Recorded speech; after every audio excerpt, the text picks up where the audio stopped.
I'm Nick Ravelis, the Geisel Director of Education and Outreach for San Diego Opera. You're preparing to see the most popular Italian opera ever written, La Boheme by Giacomo Puccini. People who love opera have probably seen this opera more often than any other, and at San Diego Opera, we produce it every 5 years. It's just one of those great classics that you never get tired of. With movies, it might be Star Wars. In plays, it might be, Romeo and Juliet or Hamlet. Books, you might want to read your favorite Harry Potter novel over and over again. With opera, it will always be La Boheme. Why? Because the story is so straightforward, about characters that we come to love in a very short amount of time, and because the music is so tuneful and engaging. If it's your very first opera, you're in for a real treat. It's so easy to go to this opera and enjoy it. It's got emotion, spectacle, humor, great melodies. You just can't go wrong with this being your very first experience with what I think is the most terrific art form of them all, opera. Now let's spend a few minutes talking about La Boheme itself and the man who wrote it, Giacomo Puccini. Puccini was born in 1858 to a family that had a long tradition in music as composers and instrumentalists. His musicianship was recognized early, and he was sent to the great music conservatory in Milan, northern Italy, to study. While there, he lived the life of a typical university student of the time, what we called then a bohemian lifestyle. Generally, what that meant was that he lived with other students, artists, musicians, and poets. He never had any money, probably skipped a lot of classes, and partied a lot. But the music that he wrote for his professors was well-liked, and he was soon a graduate and went out looking for opportunities to achieve what he really wanted to do, to be an opera composer. Puccini's first 2 operas weren't very successful. They were considered still student works, even though a few critics saw that he had potential. But his first great success was his 3rd opera, Manon Lescaut. This opera was based on a famous French novel that was considered pretty racy in its day, in fact, even scandalous. It was basically about an innocent young woman who was on her way to live in a convent as a nun, but falls in love with a handsome young poet while on her way, and runs off to live, well, a bohemian life with him. This proved that Puccini was able to write successful theater music as well as music that was memorable. Well, he succeeded. When Puccini died in 1924, he was one of the wealthiest composers who ever lived, and even to this day, his family is still collecting royalties, lots of money, on the last operas that he wrote.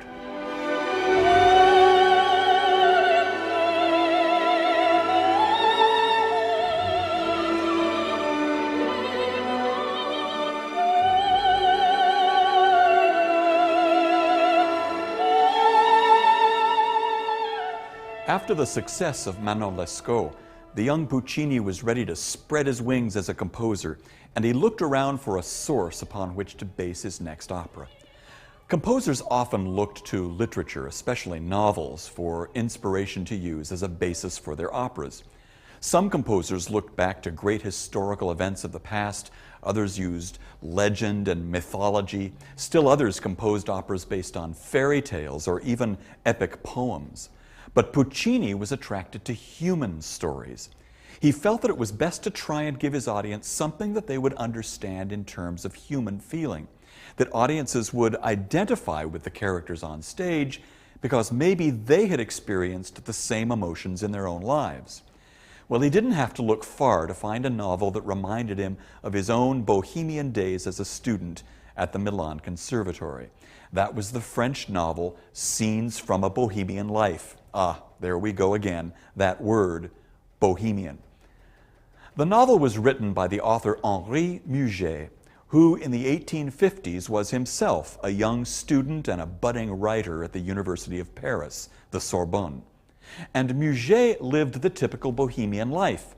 He lived in a garret or attic, the very top floor of an old apartment house in the Latin Quarter. This was a part of the great city of Paris known for its artists and colorful characters. Murger shared his garret with an artist, another student at the Sorbonne, and the two of them lived a very poor existence, barely eating, going to classes, and when they had it, spending their money on going to parties and with their girlfriends. Well, Murger's fellow artists and various roommates were so colorful and had such interesting lives that he decided to jot down these experiences in a kind of journal. And this eventually became the novel, Scenes from a Bohemian Life. It was first published chapter by chapter in a newspaper of the day, then collected under one cover as a book. Finally, because although people didn't want to live like artists and students, they certainly loved reading about it. So Murger turned the novel into a play, and all of Paris flocked to it. It made Murger a rather rich writer. It was the success of this play that turned Puccini onto the story as a possible subject for an opera. But he wasn't the only composer in Milan who was interested in it.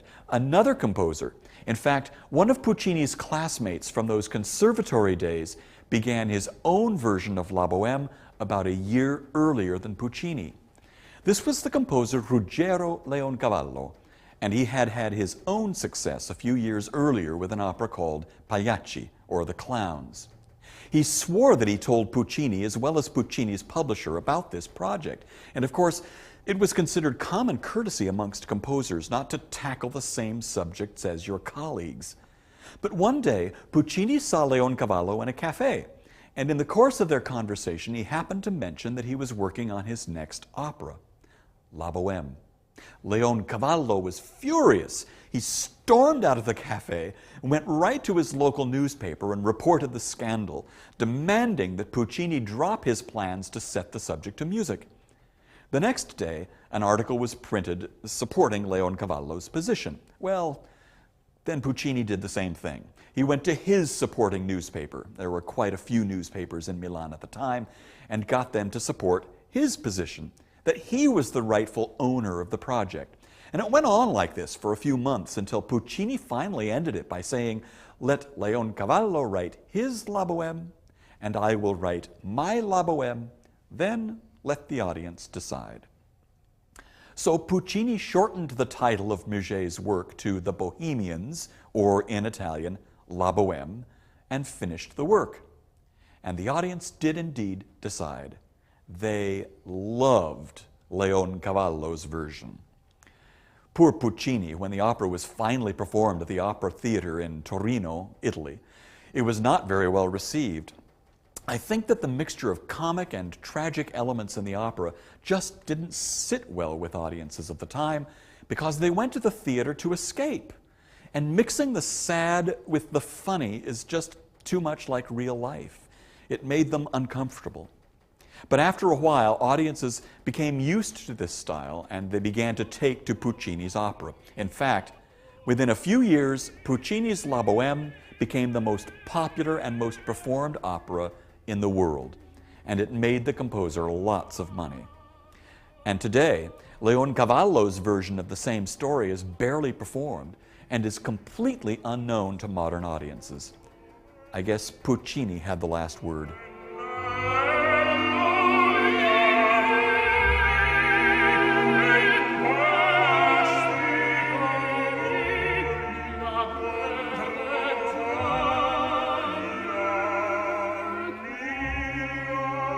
La Boheme, or The Bohemians, takes place in the 1850s in the colorful Latin Quarter of Paris.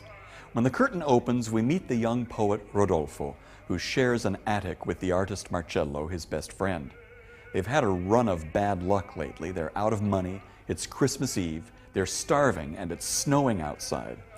Just as they begin to burn portions of Rodolfo's latest play for warmth, some of the other Bohemians arrive. They're friends, Collina and Schaunard, a musician who just earned some money playing a gig. The landlord arrives, threatening to evict them if they don't pay the rent, but through trickery, they get rid of him and decide to go out on the town to celebrate Christmas Eve. Rodolfo decides to stay home and work on his play, and after his friends leave, a beautiful young woman knocks on his garret door. Her name is Mimi. She is a poor seamstress who lives in the same building, and she needs a match for her candle, which has gone out on the stairway. In the middle of her story, she faints.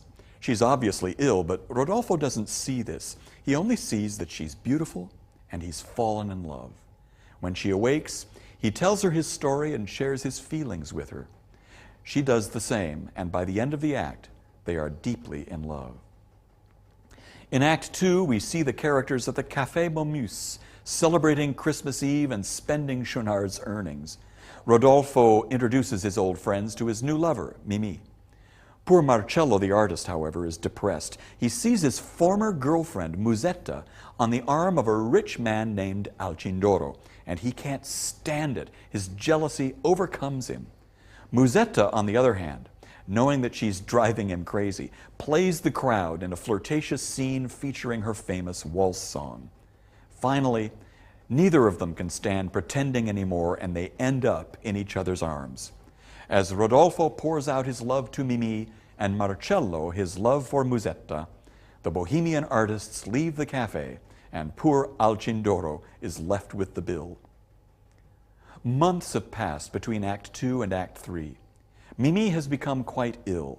She finds it difficult to walk or move without coughing, and we know that she must be dying of tuberculosis. As the curtain goes up, we see her searching for Marcello to see if he can give her any insight into what's wrong with Rodolfo. It seems to her that he's pushing her away. She's hurt and she doesn't understand. Soon, Rodolfo himself appears, and she hides in order to overhear the conversation between himself and Marcello. Rodolfo reveals that the reason he's been cold to Mimi and seeming to push her away is because he can't stand to see her get any worse. The sickness is obviously taking her away from him. And in trying to protect himself as well as not contribute to her depression, he's been distancing himself. Not aware herself how ill she is, she's overtaken by a coughing spell and reveals her hiding place. Now it's all in the open. They decide to stay together till spring, and as the music describes the outpouring of their love for each other, Marcello and Musetta have a spat, and their on-again, off-again relationship falls apart once more. In the final act, we're back in the garret shared by Marcello and Rodolfo. Again, they're poor, but now they share the sadness they feel at the absence of Mimi and Musetta from their lives. But soon they forget as Colline and Schaunard come to cheer them up. In the middle of their boisterous horseplay, Musetta bursts into the room. Mimi, desperately ill, has collapsed in the street. The young friends run out and bring her in, and it's obvious that she doesn't have much longer to live. The Bohemians rush about finding things to make her more comfortable, but finally they leave the lovers alone to reminisce, to remember better times. Finally, surrounded by Rodolfo and her friends, Mimi dies, leaving them grief-stricken.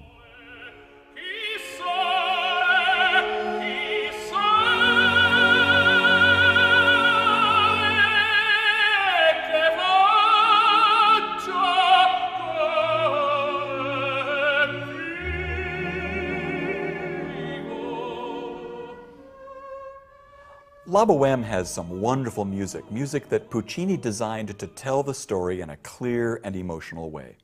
At every moment of the story, Puccini's music matches exactly what's going on. He has a reputation for being the kind of composer who could create the perfect atmosphere for everything that happens on stage. For instance, to introduce the main characters, these Bohemian artists who are so filled with life and the possibilities of love. He creates music that perfectly captures their youth and exuberance. This is how he opens the opera.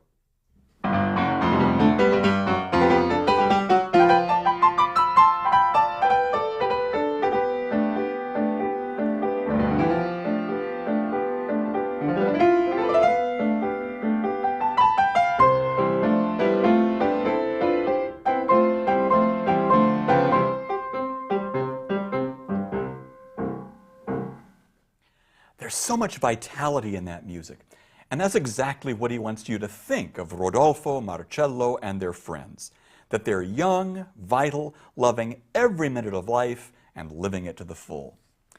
At the opening of Act 3, we find Mimi staggering through the snow, looking for Marcello, to find out if he knows why Rodolfo has been treating her so badly. Listen to the music Puccini uses to describe one of the city gates of Paris, just before dawn, as the milkmaids and laborers begin their day and a light snowfall covers the ground.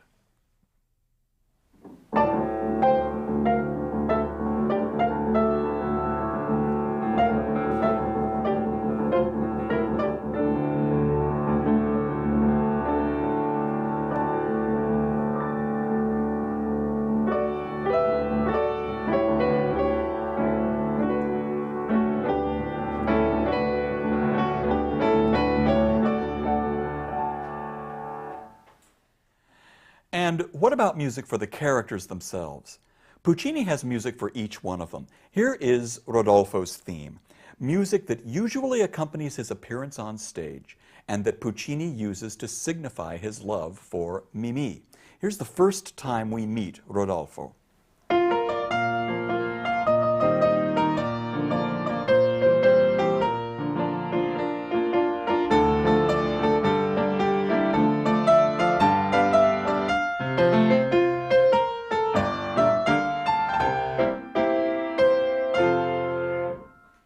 And when he expresses his love for Mimi later on in the first act, Puccini takes this same tune and slows it down, and it becomes a grand love theme.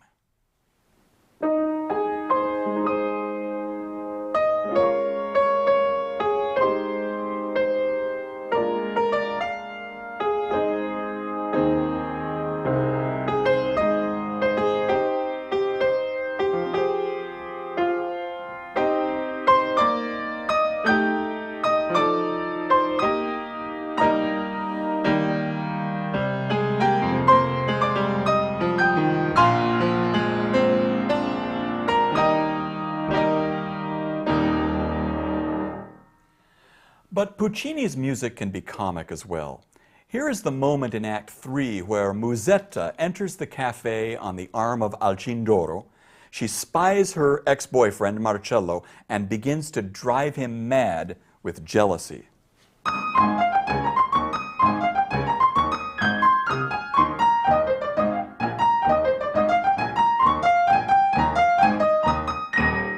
And who can forget the music that ends the opera as Mimi dies and Rodolfo calls out her name in despair?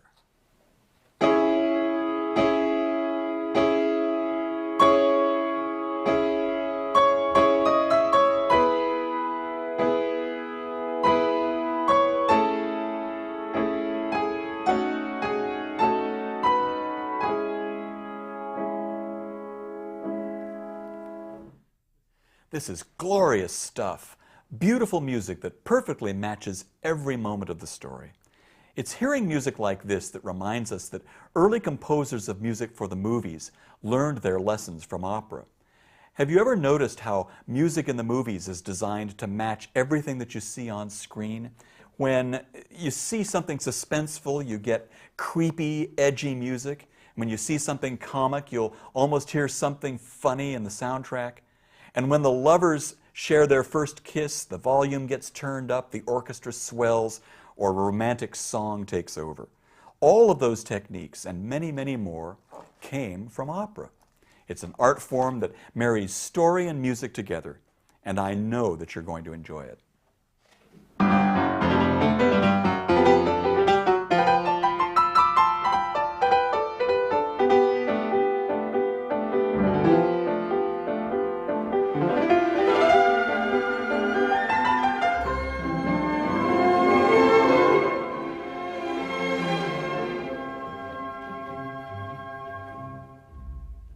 Questo mar rosso mi ammollisce a sidera.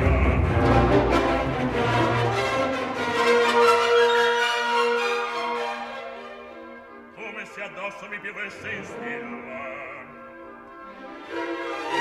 Per vendicare a mia fogo un faraone.